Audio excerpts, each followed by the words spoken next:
Pemirsa, untuk informasi selengkapnya kita sudah terhubung dengan Karopenmas Mabes Polri, Brigjen Pol Dedi Setio. Pak Dedi, selamat sore. Selamat sore, Mbak. Assalamualaikum, Mbak. Waalaikumsalam. Pak Dedi, kita konfirmasi ulang mengenai identitas para pelaku penyebar hoaks kertas suara tercoblos. Bagaimana kemudian identitasnya? Ya, sementara Mbak yang sudah berhasil diamankan ya oleh tim, itu yang ada di Bogor atas nama LS, Mbak.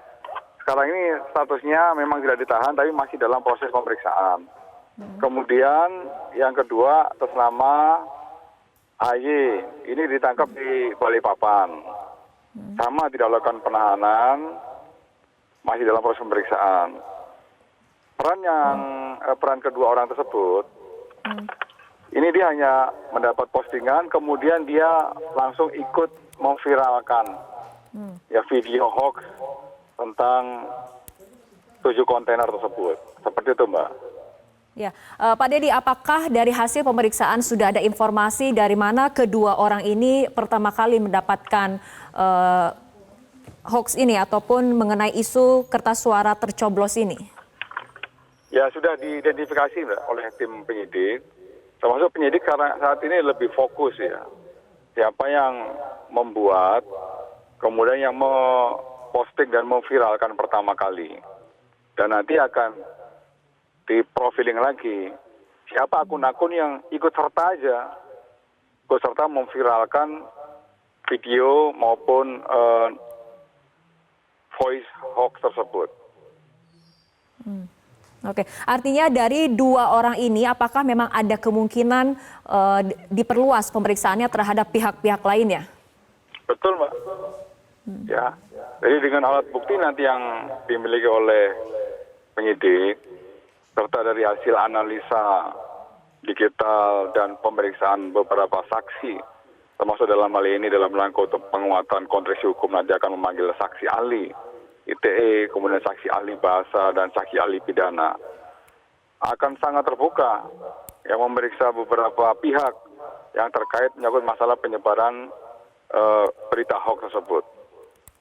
Oke, apakah LM dan HY yang masing-masing posisinya yang satu ada di Bogor dan HY ini ada di Balikpapan, satu sama lain saling mengenal ataupun ada dari bagian satu kelompok?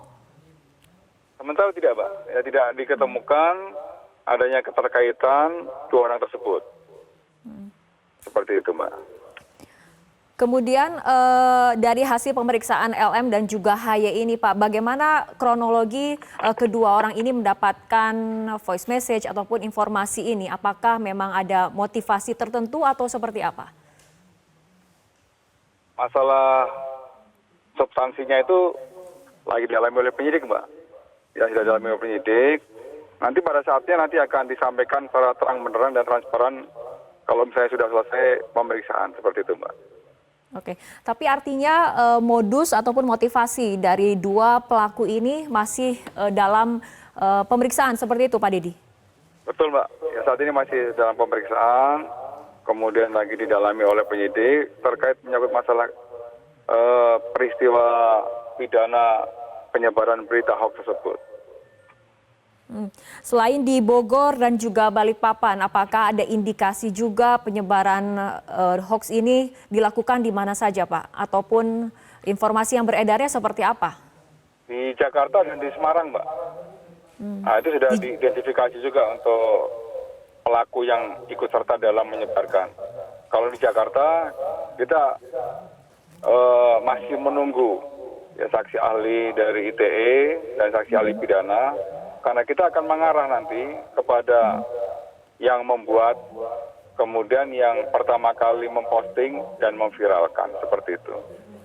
Oke, masih menunggu ahli ITE mengenai siapa yang pertama kali memposting. Tapi untuk yang pihak pertama kali memposting, apakah di luar LM dan HY ini, Pak Dedi? Betul, di luar LM dan HY. Oke, indikasinya... Kalau secara teknologi cyber, kita sudah mampu mengidentifikasi dan memprofil orang tersebut. Tapi kita perlu tambahan alat bukti yang lebih kuat lagi ya untuk menetapkan atau meningkatkan nanti ketika dipanggil statusnya sudah sebagai tersangka, seperti itu. Oke, Pak Dedi mengatakan ini ada Jakarta dan juga Semarang yang juga ada indikasi sebagai penyebar hoax seperti itu.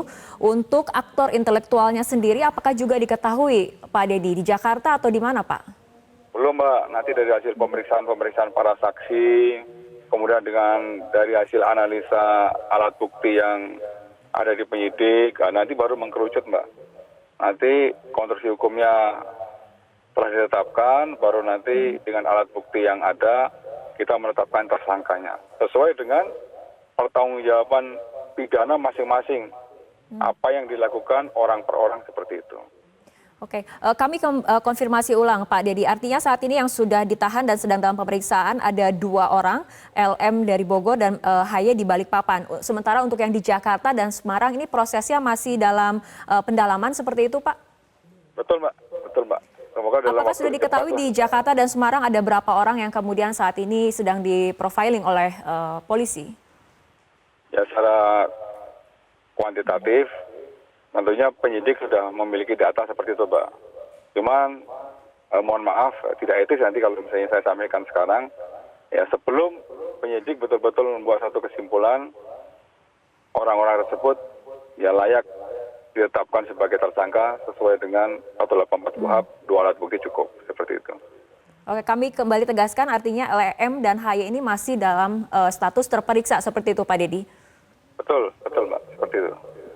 Oke, untuk jika kemudian nanti pada saat kasus ini bergulir dan kemudian sudah diselesaikan oleh penyidik, jika memang terbukti bersalah dan terlibat dalam penyebaran kasus ini, ancaman hukumannya seperti apa? Ancaman hukuman nanti sangat ditentukan dengan alat bukti yang ada, Mbak ya. Kalau misalnya hanya ikut menyebarkan aja, penerapan pasalnya tentunya berbeda dengan orang yang membuat, kemudian memposting dan memviralkan.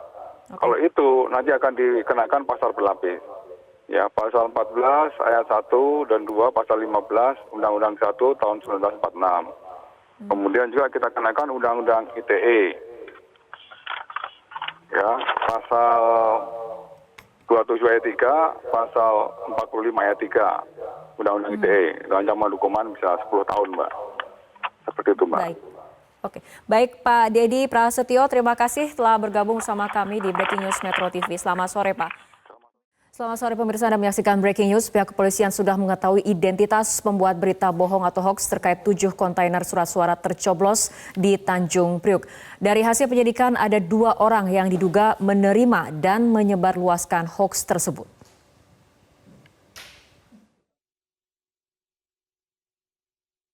Penahanan. Belum dilakukan penahanan? Belum dilakukan penahanan. Ya, belum dilakukan penahanan. Dari banyaknya akun yang menyebarkan itu Pak, kenapa 2 orang? Kenapa yang membuat 2 orang ini yang diproses? 2 orang ini yang termapping oleh tim cyber yang aktif. Yang aktif menerima akun, memviralkan. Baik memviralkan ke media sosial maupun memviralkan ke WA Group. Nah, WA Group ini salah satunya sudah ada bukti yang diserahkan oleh Ketua KPU. Ketua KPU sudah membuat juga di sini salah satunya, barang buktinya adalah ya fotokopi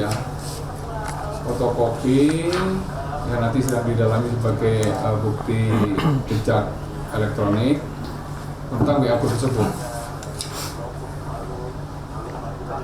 Dari 2 orang ini mendapat rekaman tersebut dari siapa? Apakah sudah diketahui? Sudah diketahui, sudah diprofil. Sudah diprofil. Iya, sudah profil. Kamera Pak? Sudah profil, ini sudah profil. Ya makanya ini penyidik dalam hal ini unit cyber sedang mendalami yang melakukan, yang membuat dan yang memviralkan video voice tersebut maupun yang memviralkan narasi-narasi ke media sosial. Artinya pembuatnya sudah diprofil ya? Sudah diprofil. Ya sesuai dengan di sini kan ada beberapa barang bukti yang sudah diserahkan ya. Ada print out media sosial WA Group. Di atas namanya sebutkan aja atas nama Politik Sabana Minang. WA Group itu. Politik apa? Politik Sabana Minang. nama Sabana Minang, namanya WA grupnya.